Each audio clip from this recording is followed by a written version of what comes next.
All right, I had a couple of people ask me how I modified my two unique barreling spud to work with a USGI barrel nut alignment rod. This is by far the best reaction rod on the market. It has wider teeth, which gives you more positive and tighter engagement into the barrel extension, and less slop. In addition, it also has the fin, but this fin is drilled with a 1/4-inch hole. It would have been nicer if they had drilled it with a .175 hole, but it comes with a 1/4-inch hole. Unless you have the ability to buy a 1/4-inch rod and then machine it down to .175 on a lathe, most people don't. The real simple solution is to buy a 3-foot section of this 1/4-inch aluminum tubing. So you cut this to 4 1/16. You clean it up nice and pretty on both ends. It's exactly 4 inches. It don't matter if it's off a little one way or the other. I'm just pretty OCD. Then you build a rod. You buy a 3-foot section of this .175 rod. I make it 12 inches long and about 2 inches, 1.5 inches, 2 inches on the handle. It don't really matter. This don't have to be exact.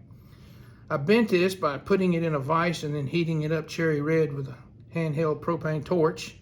Bend it over at about 45 degrees. Again, that's not critical. Then you put it under cold water and you're going to have slag. You can take, after it's cooled off, and put some oil and use some steel wool, and it'll polish up nice and pretty, leaving you the pretty discoloration colors. And then oil it up nice, and it just goes right into, just like that. And now you have your alignment rod. Very similar to the Wheeler clamshell tool. That's where I got the idea from, actually. You'll notice the Wheeler tool has the end of it tapered. I decided not to do that. In fact, when you do this, you want to use the factory cut end because it's perfect. No burrs or anything. I don't want it tapered on the end because I don't want it to be guided into a slightly misaligned barrel nut. All right, let's see how this works. We got this brand new Colt factory upper. Let's see here. It goes right into the barrel extension perfectly. And then we take and we install this rod into the aluminum tubing. And let's just see how nice that slides through this Colt factory. Look at that. That's perfect. Man, Colt really knows how to perfectly align a barrel nut. So you got two choices on the rod, .175, .178. I went with the .175. I felt that was good enough. And that's the same diameter that Wheeler uses. Look at that. That's perfect. But I do have a .178 rod over here. And we'll see how the .178 rod fares. Went right through. Perfect. All right, so all you really need is the part numbers. So here's the part numbers.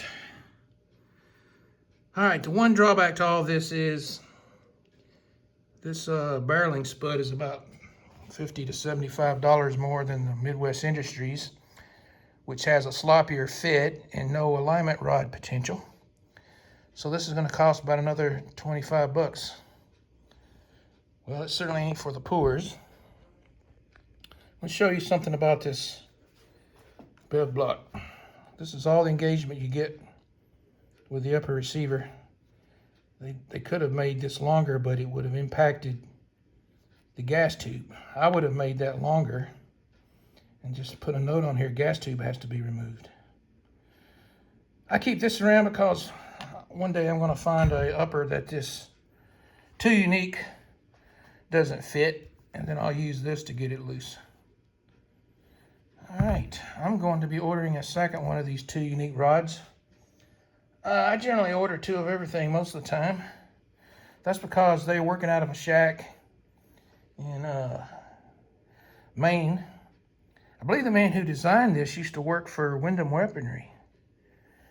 I believe somebody told me that. And if I was to drop my rod onto the concrete floor and it damaged a tooth, and I couldn't get another one, I'd be heartbroken.